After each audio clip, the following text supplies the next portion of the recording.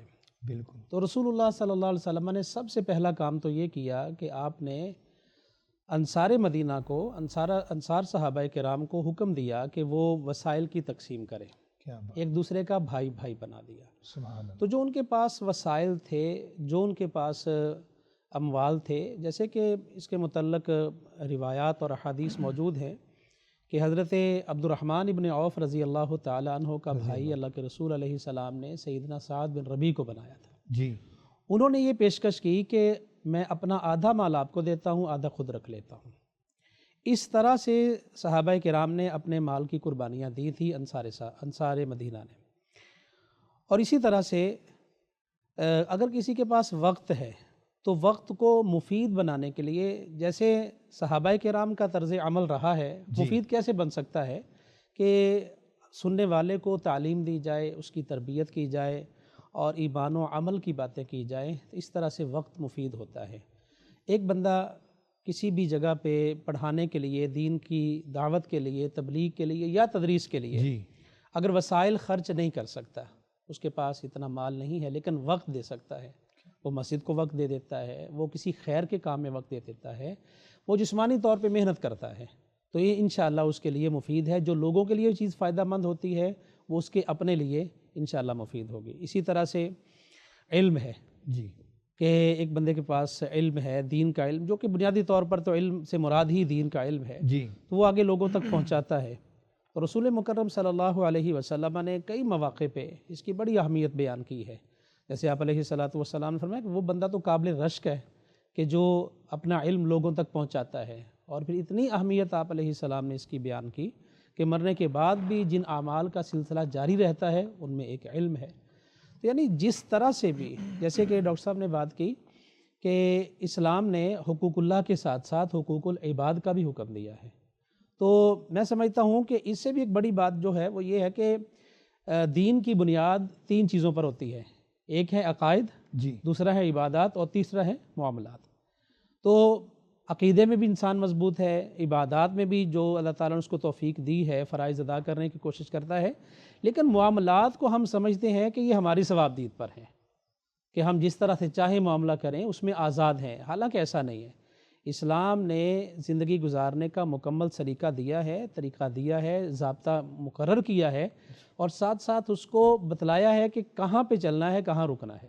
جیسے اللہ کے رسول علیہ الصلاۃ والسلام کا فرمان ہے کہ جب تک 5 چیزوں کا انسان قیامت کے روز جواب نہیں دے سکے گا، اپنے قدم نہیں ہلا پائے گا۔ تو اس میں جہاں جہاں پہ بھی، یعنی بنیادی طور پر آپ نے 3 وسائل کی بات کی ہے، ایک مال ہے، دوسرا وقت ہے، اور تیسرا علم ہے۔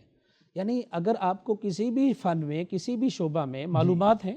شیخ صاحب، میں یہی اسی طرف آنا چاہ رہا تھا کہ جیسا کہ آپ نے فرمایا کہ بنیادی جو علم مراد لیا جاتا ہے وہ قرآن و حدیث کا یا دین کا علم لیا جاتا ہے، تو کیا اگر آپ کو کوئی اللہ نے کوئی ایسا فن دیا ہوا ہے، اس فن کو آپ اللہ کی رضا کے لیے آگے منتقل کرتے ہیں، کسی کو سکھلاتے ہیں، یا علم دیا ہوا ہے، آپ مثال کے طور پہ موبائل کا ہی لے لیں، موبائل ریپیئرنگ کا آپ کو کام آتا ہے، آپ کسی کو اللہ کی رضا کے لیے سکھا دیتے ہیں، یا کوئی اور آپ کو کام آتا ہے اسی طرح کا کوئی فن، آپ اللہ کی رضا کے لیے اس کو سکھا دیتے ہیں، تو کیا یہ بھی انسان کی کامیابی کا سبب بنے گا اور اس کے لیے صدقہ جاریہ ہوگا؟ جی بالکل، اس میں تو کوئی شک کی بات ہی نہیں ہے کہ یہ جتنے بھی فنون ہیں، مہارتیں ہیں، یہ دنیا میں آگے بڑھنے کے لیے ایک ذریعہ ہے۔ جی رزق روٹی کا بھی بندوبست ہوتا ہے اس کے ساتھ۔ بالکل تو جب آپ کسی کو کوئی کام سکھا دیتے ہیں، کسی کو کسی کام پہ لگا دیتے ہیں، جیسے اللہ کے رسول صلی اللہ علیہ وسلم کی جو خوبیاں آپ صلی اللہ علیہ وسلم کو نبوت ملنے سے پہلے معروف تھیں، ان میں سیدہ خدیجہ رضی اللہ تعالیٰ عنہ کی معروف حدیث ہے وَتُكْسِبُ الْمَعْدُومِ، جی یعنی جس کے پاس کوئی روزگار نہیں ہے، جس کے پاس کچھ بھی نہیں ہے، آپ اس کو کمائی پہ لگا دیتے ہیں۔ یعنی جیسے اللہ کے رسول علیہ الصلاۃ والسلام کی ایک حدیث ہے کہ اگر کرنے کے لیے کچھ نہیں ہے تو آپ کسی کے ساتھ کوئی بھی تعاون کر دیں، کوئی کاریگر ہے اس کی کوئی چیز بنانے میں اس کے ساتھ تعاون کر دیں، یہ بھی صدقہ اور نیکی ہے۔ تو یعنی جو ہمارے جتنے بھی شعبے ہیں اور فنون ہیں جن سے یا مہارتیں ہیں جن سے لوگ اپنے لیے روزگار اور معاش کو تلاش کرتے ہیں، تو اس میں کسی بھی قسم کا تعاون یہ انشاءاللہ اس کے لیے خیر اور صدقہ جاریہ ہی ہوگا۔ تو بات ہے کہ یہ جتنے بھی فنون ہیں، جی بالکل، جو علم کی بات ہے وہ اور ہے، یہ فنون ہیں اور یہ مفید ہیں، لوگوں کے کام آنے والے۔ جیسے اب آپ نے ایک سیٹ لگایا ہے اور پورا ایک نظام چل رہا ہے اور دنیا پوری آپ کا پروگرام دیکھ رہی ہے، اس کے پیچھے بھی بہت سے لوگوں کی مہارتیں ہیں بالکل، اور ان کا فن ہے۔ تو اسی طرح سے خیر کا کام ہو رہا ہے۔ اگر کوئی آدمی یہ کام بغیر کسی تنخواہ کے اور وظیفے کے کر لیتا ہے تو انشاءاللہ یہ اس کے لیے باعث اجر بھی ہوگا۔ اور اسی طرح کوئی بھی کام ہے جی بہت شکریہ، جہاں پہ آپ سمجھتے ہیں کہ کسی کا فائدہ ہو سکتا ہے، کسی کے لیے کوئی رزق کا انتظام ہو سکتا ہے، کوئی بندہ اپنے بچوں کے لیے روٹی کما سکتا ہے، آپ اس کے ساتھ تعاون کرتے ہیں، انشاءاللہ باعث خیر اور باعث اجر ہے۔ شیخ صاحب، رسول اللہ صلی اللہ علیہ وسلم کی جو زندگی ہے، آپ کی جو سیرت ہے، آپ کا جو کردار ہے، وہ امت کے لیے خیر کا باعث ہے، برکت کا باعث ہے، رحمت کا باعث ہے، اور ہر عمل رسول اللہ صلی اللہ علیہ وسلم کا جو بھی کیا جاتا ہے، اگر کوئی بھی اس پر عمل کرنے والا تو وہ دنیا میں بھی کامیاب ہوتا ہے اور آخرت میں بھی۔ رسول اللہ صلی اللہ علیہ وسلم نے دوسروں کے لیے فائدہ مند کیسے انسان ہو سکتا ہے رسول اللہ صلی اللہ علیہ وسلم کی تعلیمات کے مطابق؟ نبی کریم صلی اللہ علیہ وسلم کی پوری زندگی جی وہ خیر سے بری پڑی ہے۔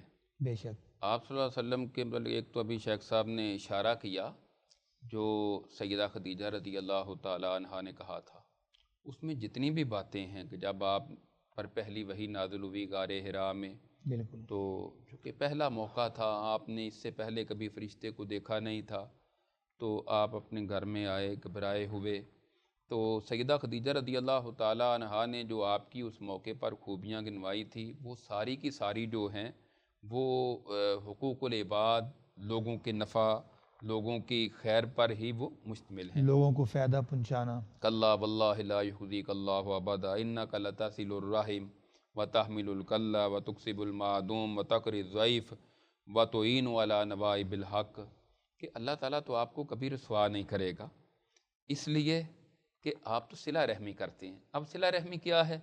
کہ دوسرے رشتہ داروں کے ساتھ تعلق جوڑنا، ان کے کام آنا، حتیٰ کہ ان کے کام آنا۔ سل من قطع کا، آپ نے فرمایا اس کے ساتھ صلہ رحمی کر جو تیرے ساتھ قطع تعلق ہی کرتا ہے، یعنی جو آپ کے ساتھ خیر اور بھلائی سے کام نہیں آتا۔ آپ کو یہ نہیں کہا گیا کہ آپ بھی اس کے ساتھ قطع تعلق ہی کریں۔ ادفع باللتی ہی احسن فاذا الذی بینک وبینہ عداوۃ کانہ ولی حمیم۔ اللہ تعالیٰ کہتے ہیں کہ کوئی برائی بھی کرتا ہے نا تو آپ اس کا جواب اچھائی کے ساتھ دیں، نتیجہ یہ نکلے گا کہ ایک وقت گزرے گا تو آپ کا وہ دلی دوست بن جائے گا۔ تو آپ صلہ رحمی کرتے تھے، حتیٰ کہ جو آپ کے رشتہ دار اور جو گرد و نواح میں رہنے والے وہ بھی آپ کے ساتھ نبوت کے بعد آپ کی مخالفت کرتے، لیکن آپ نے ان کا کبھی برا نہیں سوچا، آپ نے کسی کو کبھی اذیت نہیں دی، کبھی آپ نے کسی کو تکلیف نہیں دی۔ آپ دوسروں کے لیے کماتے، صرف اپنی ذات کے لیے نہیں بلکہ دوسروں کے لیے۔ بے سہارا کا آپ سہارا بنتے، جس کا کوئی کمانے والا نہیں ان کے لیے آپ کماتے، جو مجبور ہے معذور ہے آپ ان کی خیر خواہی کرتے ہیں۔ اور سیدہ خدیجہ رضی اللہ تعالیٰ عنہ کہتی ہیں کہ آپ مہمانوں کی مہمان نوازی کرنے والے اور ہر حق کے معاملے میں آپ تو مدد کرنے والے ہیں۔ تو جس بندے میں یہ خوبیاں پائی جائیں گی اس بندے کو اللہ تعالیٰ کبھی بھی ضائع نہیں کرے گا۔ اور یہی خوبیاں سیدنا ابو بکر صدیق رضی اللہ تعالیٰ عنہ کے اندر بھی پائی جاتی، جب وہ کفار کے ظلم و ستم سے دل برداشتہ ہو کر نکلے تو ان کو واپس لایا گیا۔ تو اس وقت ابن داغنہ نے جب ان کو اپنی ضمانت پر لے کر آئے تو اس وقت ان کے اندر بھی انہی خوبیوں کا تذکرہ ہوا تھا۔ تو رسول اللہ صلی اللہ علیہ وسلم کی زندگی پہلی ہجرت سے پہلے کی دیکھ لیں، بلکہ نبوت سے پہلے کی دیکھ لیں، تو وہ حلف الفضول والا معاہدہ دیکھ لیں آپ، کہ جس میں لوگوں کی خیر خواہی مقصود تھی، اور اسی طرح لوگوں کے درمیان اصلاح کرنا، صلح کروانا۔ حجر اسود کا نصب کرنے کا واقعہ بھی اس کی بہت بڑی مثال ہے۔ اور پھر نبوت کے بعد جو آپ کی تعلیمات ہیں وہ تو خیر ہی خیر ہے، وہ تو بھلائی ہی بھلائی ہے۔ کہ آپ کی زندگی مکی دور ہو یا مدنی دور ہو، آپ جہاں کہیں نظر آتے ہیں لوگوں کی بھلائی کرتے ہوئے، خیر کرتے ہوئے، معاشرے میں امن قائم کرنے کے لیے، یہ بھی ایک بہت بڑی خیر ہے، نفع ہے۔ دیکھیں بعض اوقات ہوتا ہے ایک معمولی سی بات سے لڑائی چھڑتی ہے، اور جس طرح زمانہ جاہلیت میں ہوتا تھا کہ گھوڑے کو دوڑانے پر لڑائی ہو گئی، پہلے پانی پینے پلانے پر لڑائی ہو گئی، اور یہ 40 سال تک اس میں نسلیں تباہ و برباد ہو جاتی تھی۔ نبی کریم صلی اللہ علیہ وسلم نے امن کے ذریعے، امن قائم کر کے، آپ پیغمبر امن کے طور پر آئے، تو آپ نے لوگوں کو ایسا نفع دیا ہے کہ وہ جن کی پرانی دشمنیاں تھیں وہ محبتوں میں بدل گئی۔ انصار مدینہ کو آپ دیکھ لیں، اوس اور خزرج کی آپس میں جنگ ہوتی تھی، اور آج ان کی محبتیں جو ہیں وہ سارے کے سارے آپس میں بھائی بھائی بنے ہوئے ہیں۔ یہ تھی نبی کریم صلی اللہ علیہ وسلم کی تعلیمات، اور آپ کی خیر کی دعوت، اور لوگوں کا نفع کیا آپ نے لوگوں کے وسائل کو بھی ضائع نہیں کیا آپ نے، اور لوگوں کے مال کو بھی آپ نے ضائع نہیں کیا، اور لوگوں کے اوقات کو بھی ضائع نہیں کیا۔ وہ حدیث میں آتا ہے نا کہ آپ نے فرمایا کہ جو مال ہے یہ غربت سے پہلے اس کو غنیمت سمجھو، اور جو فارغ وقت ہے اس کو اپنی مشغولیت سے پہلے غنیمت سمجھو، اور جوانی کو بڑھاپے سے پہلے غنیمت سمجھو، زندگی کو موت سے پہلے غنیمت سمجھو۔ یعنی یہ آپ نے ان ساری چیزوں کا یہ بتایا ہے کہ یہ چیزیں لوگوں کے لیے نفع کا باعث بنے، نہ کہ آپ ان کو فضول ضائع کر دیں، اپنی جوانی کو ضائع کر دیں، اپنی صحت کو ضائع کر دیں۔ بیماری سے پہلے صحت کو غنیمت سمجھو کہ صحت کی حالت میں آپ دوسروں کی مدد کر سکتے ہیں، صحت کی حالت میں آپ کما سکتے ہیں، صحت کی حالت میں آپ کسی بے سہارا کا سہارا بن سکتے ہیں۔ تو نبی کریم صلی اللہ علیہ وسلم کی سیرت ساری کی ساری ان امور سے بری پڑی ہے، اور آپ نے امت کو بھی اس بات کی بہت زیادہ تعلیم دی ہے۔ کہیں آپ بیواؤں کی خدمت کر رہے ہیں، کہیں آپ یتیموں کی، کہ جن کو لوگ وراثت میں حصہ نہیں دیتے تھے، آپ نے فرمایا انا وکافل الیتیم فی الجنت ھکذا، صحیح بخاری میں، کہ میں اور یتیم کی پرورش کرنے والا جنت میں اس طرح ہوں گے جس طرح یہ دو ہوتے ہیں۔ اور پھر مسکین کی اور بیووں کی مدد کرنے والا وہ روزہ دار اور شب بیدار کی شخص کی طرح آپ نے اس کو تشبیہ دی ہے، مثال دی ہے۔ اور پھر معاشرے میں بیٹیوں کو زندہ درگور کر دیا جاتا تھا، جس گھر میں بیٹی پیدا ہوتی قرآن کہتا ہے کہ اس کے چہرے کے اثرات ہی بدل جایا کرتے تھے۔ آپ نے فرمایا اللہ تعالیٰ جس کو 2 بیٹیاں دے، وہ ان کی اچھی پرورش کرے، ان کی تربیت کرے، تو وہ اور میں جنت میں اس طرح ہوں گے جس طرح یہ 2 انگلیاں ساتھ ساتھ۔ عورتوں پر ظلم و ستم ہوتا تھا، آپ عورتوں کے لیے کس طرح خیر بنے؟ آپ نے فرمایا جو خود کھاؤ ان کو بھی کھلاؤ، جس معیار کا لباس خود پہنو اسی معیار کا لباس ان کو بھی دو۔ حتیٰ کہ معاشرے میں سب سے پسا ہوا طبقہ جو غلام تھے، جن کو لوگ منڈیوں سے خریدتے، جس طرح آج کل ہمارے ہاں جانور فروخت ہوتے ہیں، اسی طرح غلام فروخت ہوتے تھے منڈیوں میں۔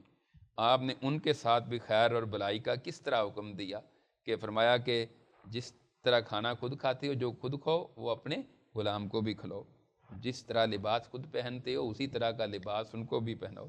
یعنی معاشرے کے تمام طبقات کو آپ نے نفع پہنچانے کا حکم دیا۔ جو اس دور میں پسے ہوئے طبقات تھے، لوگ ان کو کوئی اہمیت نہیں دیتے تھے، عورتوں کو، غلاموں کو، اور حتیٰ کہ جو کوئی بیوہ ہو جاتی عورت، اس کو تو پھر بالکل ہی کوئی تیار نہ ہوتا کہ اس کے ساتھ کوئی شادی کرے۔ تو نبی کریم صلی اللہ علیہ وسلم نے اپنی ذات سے، آپ کی 11 شادیاں ہوئی تو اس میں سے 10 جو ہیں وہ آپ نے بیواؤں کے ساتھ شادی کر کے ان کا آپ سہارا بنے۔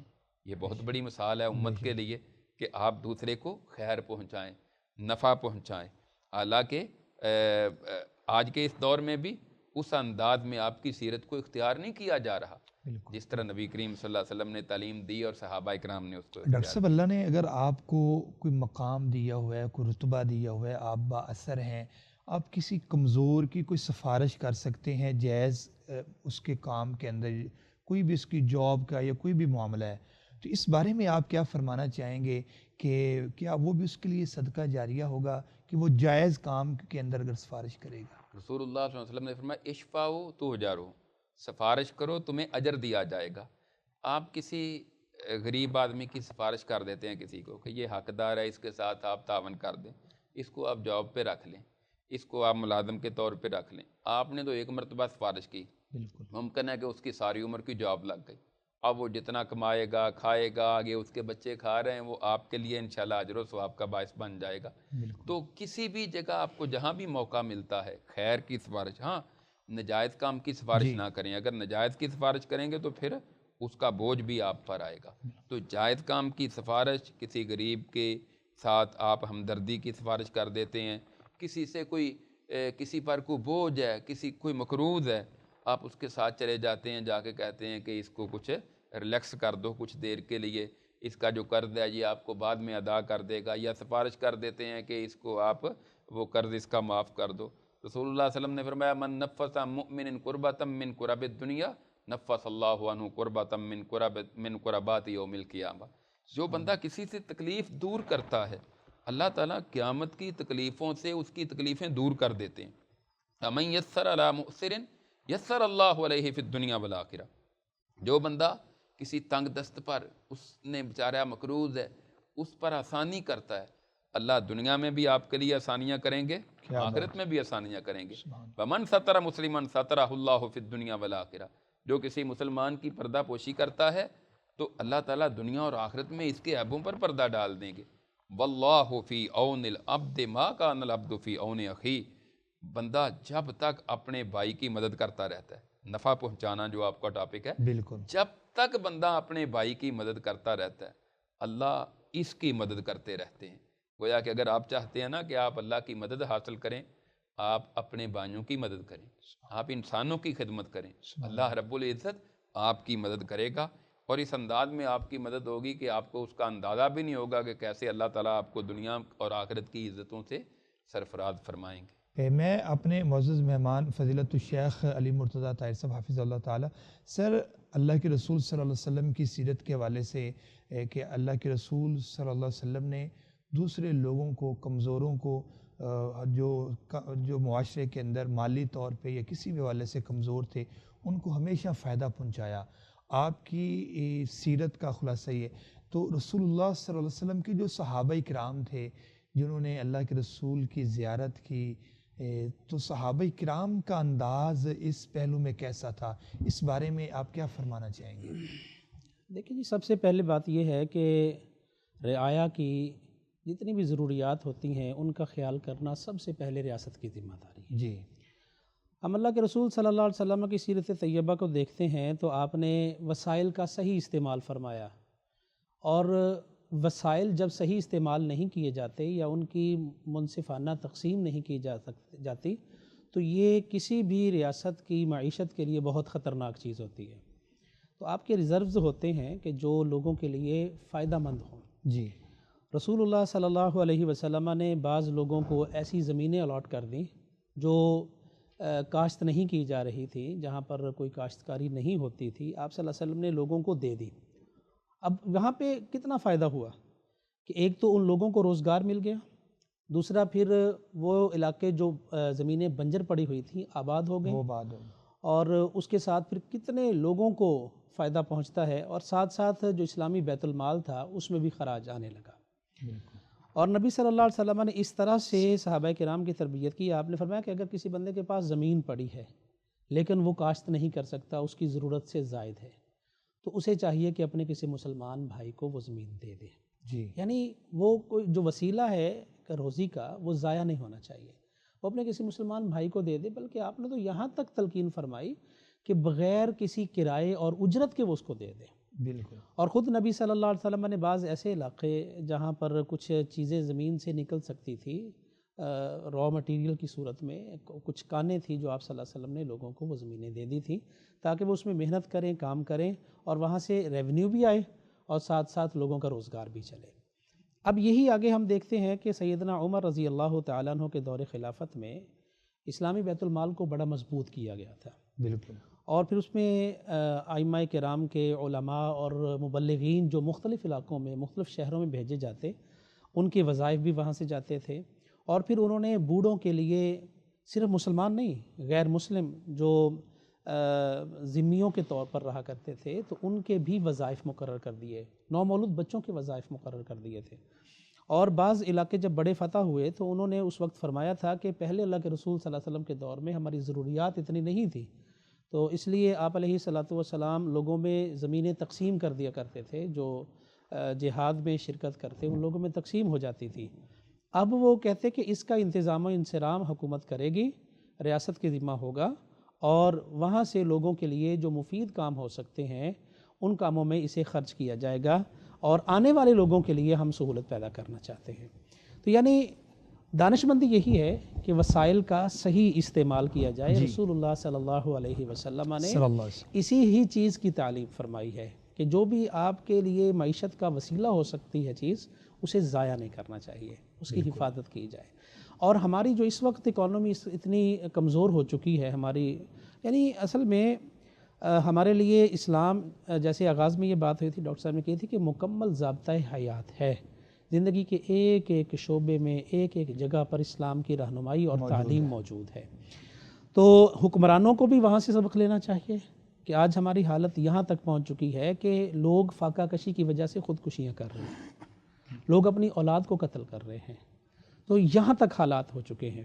جبکہ وہ وقت آج سے 14 صدیہ پہلے جو اللہ کے رسول صلی اللہ علیہ وسلم نے ایک بنیاد رکھی تھی نا، ایک فلاحی ریاست کی، بالکل، جو ایک ویلفیئر سٹیٹ تھی، اس میں آپ دیکھیں کہ کس طرح سے لوگوں نے ایک دوسرے کے اوپر ایثار کیا تھا۔ تو یعنی وسائل کی تقسیم کے ساتھ ساتھ ایثار کا جذبہ جو ہے نا، یہ بہت کارگر ثابت ہوتا ہے کہ اگر ایک بندے کے پاس کوئی چیز، اور قرآن نے اسی چیز کو بیان کیا نا کہ جو عام ضرورت کی چیزیں ہیں وہ منع نہ کرو، وہ روکو نہیں۔ بالکل، یعنی جو آپ کے پاس ایسی چیز ہے کوئی اور استعمال کر لیتا ہے، اس کی ضرورت پوری ہو سکتی ہے، آپ کو نقصان بھی نہیں ہے، تو اسلام نے وہاں پہ تعلیم یہ دی ہے، تربیت یہ کی ہے کہ انہیں ان چیزوں سے منع نہ کیا جائے۔ وہ چیزیں اگر کوئی ضرورت کی ہیں، استعمال کی ہیں، استعمال کے لیے دے دی جائیں، بعد میں واپس آ جائیں گی۔ تو یہ اللہ تعالیٰ نے بہت اچھے انسانوں کی تعریف کی ہے یہاں پہ سورۃ الماعون میں اس چیز کا تذکرہ کیا ہے۔ تو رسول کریم صلی اللہ علیہ وسلم نے جس طرح سے کم وسائل میں اس معاشرے کو اور اس ریاست کو سنبھالا، اور جس طرح سے لوگوں کی ضروریات پوری کی، یہ ہمارے لیے روشنی کا ایک مینار ہے۔ اور پھر آپ کے بعد صحابہ کرام نے اسی نہج کے اوپر، اسی طرز حکومت کو، طرز ریاست کو اپنایا تھا، تو وہ خیر کا دور تھا۔ آپ دیکھتے ہیں کہ خلفائے راشدین کے دور کے اختتام میں، یا جناب عمر بن عبدالعزیز رحمہ اللہ کے دور میں، ایک عام بات ہے کہ وہاں پہ کوئی صدقہ لینے والا نہیں ملتا تھا، لوگ زکوٰۃ کا مال لے کے نکلتے، لیکن لینے والا کوئی نہیں ہوتا تھا۔ وجہ یہ تھی کہ انہوں نے وسائل کا صحیح استعمال کیا۔ اب بھی آپ دنیا میں دیکھیں کہ جہاں وسائل کو استعمال کیا جاتا ہے وہاں پہ ترقی ہے، اور جو اپنے وسائل کو بالکل فارغ سمجھتے ہیں اور ان کو ضائع کر دیتے ہیں، آپ دیکھیں جیسے ہمارے پانی ہے، پانی بنیاد ہے معیشت کے لیے بھی، انسان کی حیات کے لیے، بلکہ کسی بھی جاندار کی حیات کے لیے، زندگی کے لیے پانی ایک بنیاد ہے۔ اور ہم سارا سال پانی کو ترستے ہیں، اور پھر جب سیلاب آتا ہے، بارشیں زیادہ ہوتی ہیں، تو وہی پانی ہمارے اوپر ایک آفت بن کے آ جاتا ہے۔ تو وجہ کیا ہے کہ ہم نے ان وسائل کو استعمال کرنا سیکھا نہیں ہے، ہم نے ان کو صحیح طرح سے استعمال کیا ہی نہیں، پانی کو ہم کنٹرول نہیں کر سکے۔ ہماری جو بڑے زرعی رقبے تھے وہ برباد اور بنجر ہو رہے ہیں، کتنے علاقے ایسے ہیں کہ جہاں پر پانی کی وجہ سے فصلیں کاشت نہیں ہو رہی۔ تو یہ وسائل کو نہ سمجھنا اور وسائل سے کما حق ہو استفادہ نہ کرنا، یہ اصل میں حماقت اور جہالت ہے۔ جزاک اللہ ڈاکٹر صاحب، صحابہ کرام نے جو ایثار کا نمونہ پیش کیا، عملی تصویر پیش کی، اس بارے میں آپ کیا فرمانا چاہیں گے کہ انہوں نے اپنے لیے، مثال کے طور پہ اگر ایک وقت کا کھانا تھا ان کے پاس، تو انہوں نے اپنے دوسرے بھائی کے لیے وہ وقف کر دیا اور قربان کر دیا، اپنے مالوں کو قربان کر دیا، لیکن آج کے معاشرے میں وہ عملی تصویر نہیں مل رہی ہے، کیا فرمانا چاہیں گے آپ؟ جی، اس حوالے سے ابھی جو شیخ صاحب نے بھی اس طرف اشارہ کیا تھا ایثار کے حوالے سے، تو صحابہ اکرام کی زندگی تو کمال کی زندگی تھی۔ ایک تو یہ ہے کہ آپ کے پاس وسائل ہیں اور آپ کی ضرورت سے زائد ہیں، جی، وہ دوسروں پر خرچ کر دیے جائیں، دوسروں کو استعمال کی اجازت دی جائے۔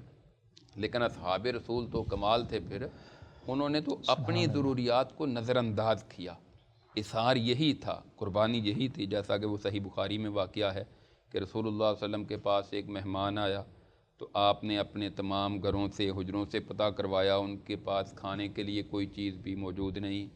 تو آپ کے ایک صحابی تھے، وہ کہنے لگے کہ اللہ کے رسول میں نہ ان کو لے جاؤں، تو آپ نے فرمایا تم لے جاؤ۔ تو وہ اپنے گھر لے گئے اور گھر جا کر اپنی بیوی سے پوچھا کہ کھانے کے لیے کچھ موجود ہے؟ تو وہ کہنے لگی کہ ایک ہی فرد کا کھانا موجود ہے، آپ نے بھی کھانا ہے، میں نے بھی، بچوں نے بھی۔ کہنے لگے کوئی بات نہیں، بچوں کو بھی رہنے دیں، ان کو بھی ویسے ہی سلا دیں، اور خود بھی ہم بھوکے گزارا کر لیں گے، مہمان کو ہم نے بھوکا نہیں جانے دینا۔ تو مہمان کو کھانا کھلایا اور پھر ساتھ بیٹھ کر اس طرح محسوس کروایا، وہ چراغ دیا بجھا دیا کہ جیسے خود بھی ساتھ کھانا کھا رہے ہیں، اور مہمان نے پیٹ بھر کر کھانا کھا لیا۔ صبح ابھی فجر ہی ہوئی تھی، تو اللہ تعالیٰ نے ایسے ہی موقع پر یہ آیت نازل فرما دی، وَيُؤْثِرُونَ عَلَىٰ أَنفُسِهِمْ وَلَوْ كَانَ بِهِمْ خَصَاصَةٌ۔ اللہ کو وہ لوگ بڑے ہی محبوب ہیں جو اپنی ذات پر دوسروں کو ترجیح دیتے ہیں، یعنی اپنی ضرورت کو بھی نظر انداز کر کے۔ اور آپ نے فرمایا اللہ تعالیٰ مسکرا پڑے ہیں تجھے دیکھ کر، رات کی تیری کیفیت کو دیکھ کر اللہ تعالیٰ تو خوش ہو گئے۔ تو یہ صحابہ کرام کا انداز تھا کہ وہ اپنی ضروریات کو نظر انداز کر دیا کرتے تھے اور دوسروں کی ذات کو ترجیح دیا کرتے تھے۔ تو اسی چیز کی ضرورت ہے آج کہ ہم اپنے معاشرے میں یہی انداز اختیار کریں۔ اگر ہم احسار نہیں کر سکتے جی تو کم از کم جو بات ہو رہی تھی کہ اپنے وسائل کا استعمال ہی درست کر لیں۔ بالکل ہمارے ہاں حکمرانوں کی عیاشیاں، اور بڑے بڑے حکمرانوں کو آپ دیکھتے ہیں کہ معاشرے تباہ و برباد ہوئے ہیں وسائل کے غلط استعمال سے۔ ان کی عیاشیوں پر پیسہ خرچ ہوا ہے، غریبوں سے جمع کیا جاتا ہے، روپیہ جمع کر کے حکمرانوں کی عیاشیوں پر خرچ ہوتا ہے۔ نتیجہ کیا نکلتا ہے کہ ایسے ملک جو ہیں وہ کنگال ہو جاتے ہیں، اور ایسے ملکوں کی حالت جو ہے وہ مالی اعتبار سے بڑی ہی ابتر ہو جاتی ہے۔ تو اگر درست استعمال کیا جائے، لوگوں کو فائدہ پہنچایا جائے، اور جو طبقات ہیں، جس طرح کے خلفائے راشدین کے دور میں تھا کہ لوگوں کے وظیفے مقرر کیے جاتے تھے، جی جو لوگ کمانے کے قابل نہیں ہیں، یا ایک بندہ کمانے کے قابل تو ہے لیکن اس کے پاس کوئی سرمایہ نہیں ہے، اس کو بیت المال سے سرمایہ دیا جاتا، لوگوں کے وظائف مقرر کیے جاتے۔ اور یہ وہ خوبیاں ہیں جو آج یورپ نے اختیار کی ہوئی ہیں۔ آج ان ملکوں میں لوگوں کا، چھوٹے بچوں کا وظیفہ لگایا جاتا ہے۔ تو یہ کسی بھی ملک کی کامیابی اور کسی بھی قوم کی ترقی کا راز ہے اس میں کہ آپ ضائع نہ کریں۔ دیکھیں ہم دیکھتے ہیں کہ وسائل ہمارے کس طرح ضائع ہوتے ہیں کہ آپ شادیوں میں جا کر دیکھ لیں، کس طرح پیسہ جو ہے وہ ضائع ہوتا ہے، کس طرح کھانا ضائع ہوتا ہے۔ اور جن کے پاس سرمایہ ہے وہ وہاں ایسے لگتا ہے کہ جس طرح اس ملک کے اندر کوئی غریب ہے ہی نہیں، وہ اس طرح پیسے کو ضائع کرتے ہیں۔ دوسری طرف ہم دیکھتے ہیں کہ غریب بیچارے بھوک سے مر رہے ہیں، ان کے پاس 2 وقت کی روٹی نہیں ہے، سیلاب آتا ہے، ان کے مکانات گر جاتے ہیں، وہ 6 ماہ ٹینٹوں کے اندر اور گرمی اور سردی کی شدت اور حدت کو برداشت کر رہے ہوتے ہیں، وہ کس طرح کی زندگی بسر کر رہے ہیں۔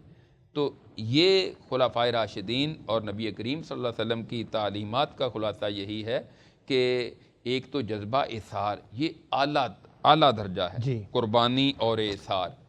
اگر اس درجے تک نہیں بھی پہنچ سکتے تو پھر کم از کم جو آپ کے پاس بچا ہوا ہے یا آپ کی ضرورت سے جو زائد ہے وہی آپ دوسروں پر خرچ کر دیں، اور وہ خرچ کریں گے تو آپ کے لیے صدقہ ہے۔ اسلام تو اتنا پاکیزہ دین ہے کہ فرمایا کہ جو بھی مال تم خرچ کرو گے وہ صدقہ ہے، حتیٰ کہ تم اپنے بیوی بچوں پر بھی حلال کما کر جائز طریقے سے خرچ کرتے ہو تو وہ بھی تمہارے لیے صدقہ ہے، یعنی اپنے گھر میں خرچ کر رہے ہو۔ اپنی ذات پر بھی خرچ کرنے کا اجر و ثواب ملتا ہے، اپنے ہمسائے اور جو دوسرے لوگ ہیں جو کمزور طبقات ہیں ان پر خرچ کرنا تو یقیناً اجر و ثواب سے خالی نہیں ہے۔ حتیٰ کہ فرمایا کہ وہ مومن نہیں ہے جو خود تو پیٹ بھر کر سو جاتا ہے اور اس کا ہمسایہ جو ہے وہ بھوکا رہتا ہے۔ آپ نے فرمایا کہ اگر تمہارے پاس کچھ بھی نہیں ہے تو کچھ شوربہ ہی زیادہ بنا لو تاکہ ہمسایوں کو بھی کچھ دے دو۔ یعنی یہ وہ چھوٹی چھوٹی باتیں ہیں کہ جن کی طرف آج توجہ نہیں دی جا رہی، حالانکہ ان کا اجر و ثواب بہت زیادہ ہے۔ بالکل بعض نیکیاں ایسی ہیں کہ ان کا کام بہت معمولی ہوتا ہے، جیسا کہ وہ کتے کو پانی پلانے کی آپ مثال سمجھ لیں۔ جو صحیح بخاری میں ایک حدیث میں ایک عورت کا ہے، ایک حدیث میں ایک مرد کا ہے جی کہ کتے کو پانی پلایا تھا تو اللہ تعالیٰ نے اس کی وجہ سے اس کو معاف کر دیا۔ اب یہاں انسان، گرمی کا موسم ہے، انسان ترس رہے ہیں، ہم میں سے ہر بندے کو چاہیے کہ جتنا دوسرے کی خدمت کر سکتے ہیں، کسی کو پانی پلا سکتے ہیں، کسی کو کھانا کھلا سکتے ہیں، ہمیں کھلانا چاہیے۔ یہی خدمت خلق ہے، اور یہ خدمت خلق کی بہترین صورتیں۔ اب آپ دیکھیں کہاں ایک کتا نجس جانور ہے اور کہاں ایک انسان اشرف المخلوقات ہے، دونوں کا کوئی کمپیئر تو نہیں ہو سکتا، کوئی موازنہ نہیں ہو سکتا۔ تو کتے کو پانی پلانے کا اجر اور ثواب کتنا ہے، تو ایک انسان کو پانی پلانے کا اجر و ثواب جو ہے وہ کتنا ہوگا۔ تو یہ وہ واقعات اور صحابہ اکرام کی زندگی کے جو ہمیں رہنمائی ملتی ہے کہ ہم اپنے معاشرے میں ان چیزوں کو عام کریں اور لوگوں کی توجہ ہم اس طرف، جس طرح وہ ایک اسلام آباد میں ایک مسجد رحمۃ اللہ علیہ ہے، تو وہاں لوگوں کو عبادات کے ساتھ ساتھ انہوں نے مہیا کیا، تو پورے ملک میں ان کو وسائل بھی مل رہے ہیں اور لوگوں پر وہ خرچ بھی کر رہے ہیں۔ تو اس طرح کے ہمیں چاہیے کہ اس دائرہ کار کو مزید بڑھایا جائے تاکہ جو زائد چیزیں ہیں، بعد مساجد میں ایک ہمارے دوست ہیں وہ امریکہ میں کہتے ہیں کہ وہاں مسجد کے ساتھ سٹور بنا ہوا ہے، تو لوگ اپنا اپنا زائد سامان لا کر وہاں رکھتے جاتے ہیں اور ضرورت مند آ کر لے جاتے ہیں، وہاں سے لیتے جاتے ہیں۔ عزت نفس بھی ان کی مجروح نہیں ہوتی، کسی کے سامنے ان کو ہاتھ بھی نہیں پھیلانا پڑتا۔ اسی طرح ہمیں بھی چاہیے اور صاحب ثروت جو حضرات ہیں ان کو بھی چاہیے کہ اس کام کو آگے بڑھائیں تاکہ جو دوسرے لوگوں کا زیادہ سے زیادہ فائدہ کیا جا سکے۔ شیخ صاحب، جب ہم اپنے علم کو بر وقت جہاں استعمال کرنا چاہیے، چاہے وہ دینی علم ہے یا دنیاوی ہے یا کوئی فن ہے، اسے ہم بر وقت استعمال نہیں کرتے، یا جس جگہ پہ استعمال کرنا چاہیے کہ جہاں سے لوگ زیادہ فائدہ اٹھا سکیں وہاں استعمال نہیں کرتے ہیں۔ اسی طرح اپنے مال کو جہاں استعمال کرنا چاہیے بر وقت یا صحیح جگہ پہ ہم استعمال نہیں کرتے ہیں، جہاں پہ نہیں کرنا چاہیے وہاں اسراف کے ساتھ خرچ کرتے جا رہے ہیں، اپنا مال بھی خرچ کرتے جا رہے ہیں، اور اسی طرح اپنے علم بھی وہاں پہ لگاتے جا رہے ہیں جہاں سے نہ کوئی فائدہ ہو رہا ہے، نہ کسی مسلمان کو، نہ کسی انسان کو ہو رہا ہے۔ اس کے معاشرتی نقصانات کیا ہوتے ہیں؟ دیکھیں، سب سے پہلا نقصان تو انسان کو خود ہوتا ہے۔ رسول اللہ صلی اللہ علیہ وسلم نے فرمایا، نعمتانی مغبون فیہما کثیر من الناس، دو نعمتیں ایسی ہیں کہ جن کے غلط استعمال کی وجہ سے بہت لوگ نقصان اٹھا لیتے ہیں، ایک صحت ہے اور ایک فراغت ہے۔ یعنی فراغت کے اوقات کو استعمال نہیں کیا، وقت ضائع کر لیا، تو جب کام کرنے کے لیے چلے اس وقت فراغت نہیں ہے۔ اسی طرح سے صحت کے وقت میں جب صحت تھی، تندرستی تھی، اس وقت انسان نکما بنا پڑا رہے، اور پھر جب صحت ویسی نہ رہے تو کام کاج کے لیے نکلے، تو یہ میں سمجھتا ہوں کہ بہت بڑی نادانی اور بے وقوفی ہے۔ تو کسی بھی چیز کا ناجائز وقت میں استعمال، یا اس کا خود ناجائز استعمال، یا غیر ضروری وقت میں استعمال، یہ نقصان دہ ثابت ہوتا ہے۔ تو اس کے لیے وقت کا بھی تعین کرنا اور اسی طرح سے ضروری ہے، اور ان چیزوں کا احساس کرنا کہ کیا میری اس بات کا کسی کو فائدہ ہو رہا ہے یا نہیں۔ اگر کسی ایسی جگہ پر اپنا علم ضائع کر رہا ہے جہاں کوئی فائدہ نہیں ہو رہا، یہ اپنی صلاحیتوں کو دفن کرنے کے مترادف ہے، انسان اپنی صلاحیتیں دفن کر رہا ہے۔ اسی طرح سے جہاں پہ کوئی فن لوگوں کے لیے مفید ہو سکتا ہے وہاں پہ اس کو صرف نہ کیا جائے، ایسی جگہ جہاں کسی کو ضرورت نہ ہو تو وہاں پہ، تو یہ کسی عقل مند بندے کا تو کام ہوتا ہی نہیں ہے۔ یعنی ایک اچھا انسان اور سمجھدار بندہ وہ ان ساری چیزوں کو دیکھتا ہے۔ مثال کے طور پہ اگر کوئی بندہ اکیلا بیٹھا یہاں پہ اپنا علم جھاڑتا رہے، بڑی بڑی مفید باتیں اکیلا بیٹھ کے کرتا رہے، کیا اس کا فائدہ ہوگا؟ کوئی فائدہ نہیں۔ اگر وہ کچھ لوگوں کے سامنے جا کے، مسجد میں جا کے، کسی بھی جگہ پہ جا کے جہاں گیدرنگ ہے، جہاں لوگ ہیں، ایون کہ اپنے گھر میں جہاں پہ افراد موجود ہیں وہاں پہ بات کرتا ہے، تو انشاءاللہ وہ اس کے لیے بھی فائدہ مند ہوگی، دوسروں کے لیے بھی فائدہ مند ہوگی۔ تو اس لیے ان چیزوں کو بہت سوچ سمجھ کے دیکھیں۔ انسان کی زندگی بڑی قیمتی ہے، بہت قیمتی ہے، اور اس قدر قیمتی ہے کہ نبی علیہ الصلاۃ والسلام نے اس کی مثال ایسے دی ہے کہ جیسے کوئی آدمی اپنی انگلی سمندر میں ڈبوئے اور باہر نکال کے دیکھے کہ اس کی انگلی کو کتنا پانی لگا ہے۔ یہ جو پانی ایک قطرہ لگا ہے یہ زندگی ہے، اور جو سمندر ہے وہ آخرت ہے۔ یہ آخرت کے مقابلے میں اللہ تعالیٰ نے فرمایا کہ زندگی بہت تھوڑی ہے۔ تو اس قلیل سی زندگی کو بہت کوئی بھی چیز جو اہم ہوتی ہے اور تھوڑی ہوتی ہے اسے بہت سوچ سمجھ کے استعمال کیا جاتا ہے. مثال کے طور پہ پانی ہمارے ہاں عام ملتا ہے جی، تو ہم اس کا بے دریغ استعمال کرتے ہیں, ہمیں کوئی پرواہ نہیں ہوتی. ایک ایک وضو کے اوپر ہم پتہ نہیں کتنے کتنے لیٹر پانی ضائع کر دیتے ہیں. لیکن جہاں پہ اس چیز کی اہمیت ہے وہاں پہ لوگ کیسے کرتے ہیں. بڑی پرانی بات ہے, 2006 کی غالباً بات ہے کہ ہم بلوچستان گئے. جی، وہاں پہ دیکھا کہ چھوٹی چھوٹی بچیاں انہوں نے پانی کے وہ کین اٹھائے ہوئے تھے جو پلاسٹک والے ہوتے ہیں, ان میں رسی ڈال کے یہاں ماتھے کے اوپر انہوں نے باندھی رکھی ہوئی اور کمر کے اوپر انہوں نے وہ کین رکھا ہوا اور اس طرح سے وہ پہاڑیاں چڑھتی تھی. تو اندازہ ہوا کہ یہاں پہ لوگوں کو پانی کی بڑی ضرورت ہے. اسی طرح ایک دو نوجوان تھے جنہوں نے پانی اٹھایا ہوا تھا اور اپنے گھروں کو جا رہے تھے. ہم نے روک کے ان سے پوچھا کہ آپ کتنا پانی ایک دن کا استعمال کرتے ہیں اور کہاں سے لے کے آتے ہیں. وہ کہتے ہیں کہ ہمیں 4 گھنٹے کی مسافت طے کرنا پڑتی ہے پانی لانے کے لیے. ہمارے ہر گھر میں ایک فرد صرف پانی لانے کے لیے رہتا ہے, اور یہ جو ہم پانی لے کے جا رہے ہیں وہ 30-32 لیٹر یا 35 لیٹر ہوگا. یہ ہمارے سارے گھر والوں کی ایک دن کی ضرورت ہے. اسی سے ہم نے اپنے سارے معاملات کرنے ہیں. تو میں سوچ رہا تھا کہ ہمارے ہاں جہاں پانی عام ہے ہمیں اس چیز کی کوئی پرواہ نہیں ہے. تو یعنی آپ اس چیز کو ضائع کرتے ہیں جس کی اہمیت آپ کی نظر میں نہیں ہوتی ہے, جسے آپ غیر اہم سمجھتے ہیں, غیر ضروری سمجھتے ہیں. ہمارے ہاں پانی اتنا اہم نہیں ہے, ہم ضائع کرتے ہیں. جن لوگوں کے لیے جو ایک ایک بوند کے لیے پانی کو ترستے ہیں تو بہت سوچ سمجھ کے استعمال کرتے ہیں. اسی طرح سے زندگی کا معاملہ ہے کہ زندگی آخرت کے مقابلہ میں بہت تھوڑی ہے. بالکل. اور اہم اتنی ہے یہ اہم اتنی ہے کہ اسی زندگی میں جو انسان اعمال کرتا ہے, جو کام کرتا ہے, اسی بنیاد پر پھر اس کے ساتھ قیامت کے روز معاملہ ہونے والا ہے. اس لیے اپنی صلاحیتوں کو, اپنے وقت کو اور اپنی صحت کو مفید کاموں میں صرف کرنا یہی عقل مندی ہے. شیخ صاحب, جیسا کہ عموماً یہ بھی تاثر دیا جاتا ہے کہ یہ لوگوں کے لیے بہتری کرنا یہ حکمرانوں کے کام ہے. وہ ایک الگ ہونا چاہیے حکمرانوں کی طرف سے بھی, آخر ان کی ذمہ داری ہے, ریاست کے وہ سربراہ ہوتے ہیں. تو کیا اس کے ساتھ ساتھ باحثیت ہمسایہ, باحثیت محلے دار یا باحثیت شہری ہونا بھی کیا ہمارے حقوق کے اندر یہ شامل نہیں ہے کہ اگر میرا کوئی ہمسایہ تنگ دست ہے تو میں اس کا سہارا بنوں, اگر اسے اچھے مشورے کی ضرورت ہے اچھا مشورہ دوں, اور اسی طرح کوئی میرا محلے دار ہے اسے بھی کسی بھی معاملے کے اندر میری ضرورت ہے تو مجھے آگے بڑھ کر اس کا معاون بننا چاہیے. دیکھیں جیسے کہا جاتا ہے نا کہ ہر فرد ہے ملت کے مقدر کا ستارہ. جی, یہ معاشرہ ہم افراد سے مل کر بنتا ہے. جو لوگ اوپر چلے جاتے ہیں, عہدے حاصل کر لیتے ہیں, حکومتیں حاصل کر لیتے ہیں, وہ یہی سے ہم میں سے ہی نکل کے جاتے ہیں. تربیت ہماری بچپن میں بنیاد میں ہوتی ہے.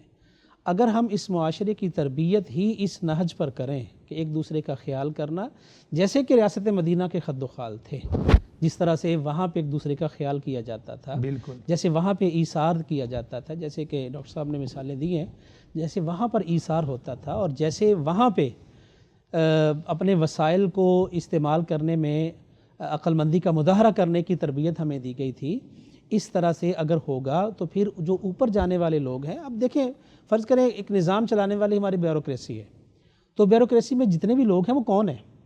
ہمارے معاشرے کے افراد ہیں نا, ہم ہی میں سے جانے والے لوگ ہیں. کسی کا کوئی بھائی ہے, کسی کا بیٹا ہے, کسی کا دوست ہے, عزیز ہے, تو ہمارے ہی لوگ ہیں. تو بنیادی طور پہ ہمیں ضرورت اس چیز کی ہے کہ ہمیں اسلام کی تعلیمات سمجھنا چاہیے کہ اسلام نے ہمیں معاشی نظام کیا دیا ہے, سیاسی نظام کیا دیا ہے. اسلام نے ہمیں دوسروں کے ساتھ رواداری کے حوالے سے یا دوسروں کے ساتھ معاملات کرنے کے حوالے سے کیا تعلیمات دی ہیں. تو یہ ایک مکمل نظام اور نصاب ہے جو اسلام ہمیں مہیا کرتا ہے. تو اس حوالے سے سب سے بنیادی ضرورت جو ہے وہ ہے اسلام کی تعلیمات کو سمجھنا. یعنی دنیا میں ہر وہ نظام ناکام ہوا اور لوگوں کے لیے نقصان دہ ثابت ہوا جو لوگوں کے اپنے ذہنوں کی اختراع تھی. بالکل, اور اسلام ہی صرف وہ نظام ہے کہ جو ہر انسان کی ضرورت کو پوری کرنے والا ہے. کسی بھی جگہ پہ آپ کو ناہمواری نظر نہیں آئے گی, کسی بھی جگہ پہ کسی کے حقوق سلب ہوتے نظر نہیں آئیں گے. ہر چیز اللہ تعالیٰ نے ایک بیلنس کے اوپر رکھی ہے, قائم کی ہے. تو یہ انشاءاللہ نظام اسلام ہی وہ نظام ہے کہ جو دنیا کو ساری پریشانیوں سے نکال سکتا ہے. جی بہت شکریہ, جزاک اللہ اللہ تعالیٰ آپ کو سلامت رکھے۔ ڈاکٹر صاحب آخری پیغام اس حوالے سے کہ آج نوجوان اپنے وقت کو یا اپنے علم کو یا اسی طرح کسی بھی حوالے سے لوگوں کے لیے کیسے مستفید ہو سکتے ہیں، کیا فرمانا چاہیں گے آپ؟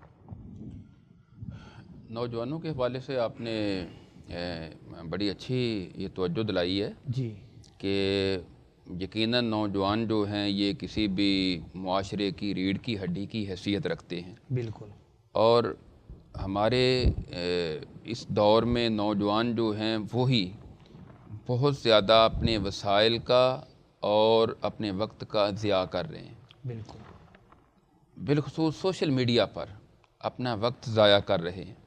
تو میں یہی میسیج دینا چاہتا ہوں کہ آپ اپنا وقت ضائع نہ کریں، وہی جو ابھی شیخ صاحب نے حدیث ذکر کی نا، نعمتان مغبون فیہما کثیر من الناس الصحۃ والفراغ، تو اپنے اس وقت کو قیامت کے دن اس کے متعلق پوچھا جائے گا کہ آپ نے اپنی زندگی کہاں گزاری ہے، اپنی جوانی کہاں گزاری ہے، بالکل، مال کہاں سے کمایا اور کہاں خرچ کیا، اور جن چیزوں کا تجھے علم ہو گیا تھا ان پر کس حد تک عمل کیا ہے۔ تو آج ہمارے نوجوانوں کو چاہیے کہ یہی سوشل میڈیا اور میڈیا اس کے غلط استعمال کی بجائے اس کا مثبت استعمال کریں، بالکل، لوگوں کی فلاح کے لیے استعمال کریں، لوگوں کی بھلائی کے لیے استعمال کریں، لوگوں کی خیر کے لیے استعمال کریں، نہ کہ اس کا غلط استعمال کر کے ٹک ٹاکر بن کر اور بے حیائی پھیلائیں، معاشرے میں اپنی آخرت بھی خراب کریں، دوسروں کی بھی خراب کریں، اپنی جانیں بھی دو پر لگائیں، اور صرف ٹک ٹاکر بنتے بنتے اپنی جان کو ضائع نہ کریں، اپنے مال کو ضائع نہ کریں، بلکہ اس کا مثبت استعمال کریں۔ اس کے ذریعے لوگوں میں کتاب و سنت کی تعلیم عام کی جا سکتی ہے، اس کے لیے ذریعے لوگوں کو کوئی ہنر سکھایا جا سکتا ہے، بالکل، اس کے ذریعے لوگوں کو اس دور میں ان کی توجہ مثبت جو کام ہیں ان کی طرف دلائی جا سکتی ہے، کہ جو لوگ بے بس ہیں، بے روزگار ہیں، ان لوگوں کی خیر خواہی کی طرف، یا لوگوں کے جو مسائل ہوتے ہیں ان کی طرف توجہ دلا کر لوگوں کی خیر کا باعث بن سکتے ہیں۔ لہذا ان کو اپنا مثبت کردار ادا کرنا چاہیے تاکہ ان کے لیے صدقہ جاریہ بھی بن جائے، ان کی نجات کا ذریعہ بھی بن جائے، اور اپنا وقت جو ہے اور اپنے وسائل جو ہیں یا اپنا مال جو ہے وہ اس کو بھی ضائع کر کے اللہ کے ہاں مجرم کی حیثیت سے کھڑے نہ ہوں، بلکہ اپنی ذمہ داریاں پوری کرتے ہوئے اللہ کے سامنے سرخرو ہوں۔ ڈاکٹر صاحب بہت شکریہ، اللہ تعالیٰ آپ کو سلامت رکھے، آپ تشریف لائے۔ شیخ صاحب اللہ تعالیٰ آپ کو جزائے خیر عطا فرمائے، آپ تشریف لائے۔ کر صاحب اللہ تعالیٰ آپ کو جزائے خیر عطا فرمائے، آپ تشریف لائے۔ ناظرین اکرام، آج کا جو ہمارا موضوع تھا وہ تھا کہ دوسرے لوگوں کو فائدہ پہنچانا اپنے وسائل سے۔ اللہ نے اگر آپ کو کوئی صاحب علم بنایا ہے تو اپنے علم سے لوگوں کو فائدہ پہنچائیں۔ اگر اللہ نے آپ کو صاحب فن بنایا ہے تو اپنے فن سے، کوئی بھی آپ کے پاس ہنر ہے اس ہنر سے لوگوں کو فائدہ پہنچائیں۔ آپ موبائل ریپیرنگ کے ماسٹر ہیں تو اس فیلڈ کے اندر جو ایسے لوگ ہیں معاشرے کے اندر جو کمزور ہیں ان کو سکھائیں اللہ کی رضا کے لیے، اور وہ آپ کے لیے صدقہ جاریہ بنیں گے۔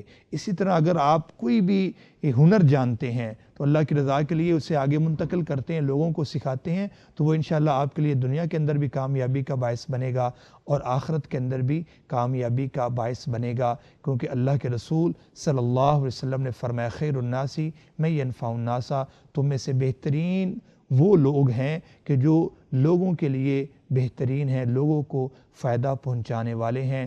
اور اللہ کے رسول صلی اللہ علیہ وسلم نے دوسری حدیث میں فرمایا کہ تم میں سے اللہ کو سب سے زیادہ محبوب وہ ہے کہ جو لوگوں کو فائدہ پہنچانے والا ہے، لوگوں کے لیے آسانیاں پیدا کرنے والا ہے، نہ کہ ہم ایسے معاشرے کا حصہ بنیں کہ جو دوسرے لوگوں کے لیے مشکلات کا سبب بنے اور ان کے لیے پریشانیوں کا باعث بنے۔ تو ناظرین اکرام، مجھے اپنے معزز مہمانوں کے ساتھ اجازت دیجیے، انشاءاللہ آئندہ کسی اور دن دوبارہ نئے مہمان کے ساتھ، نئے موضوع کے ساتھ دوبارہ ملاقات ہوگی۔ السلام علیکم ورحمۃ اللہ وبرکاتہ۔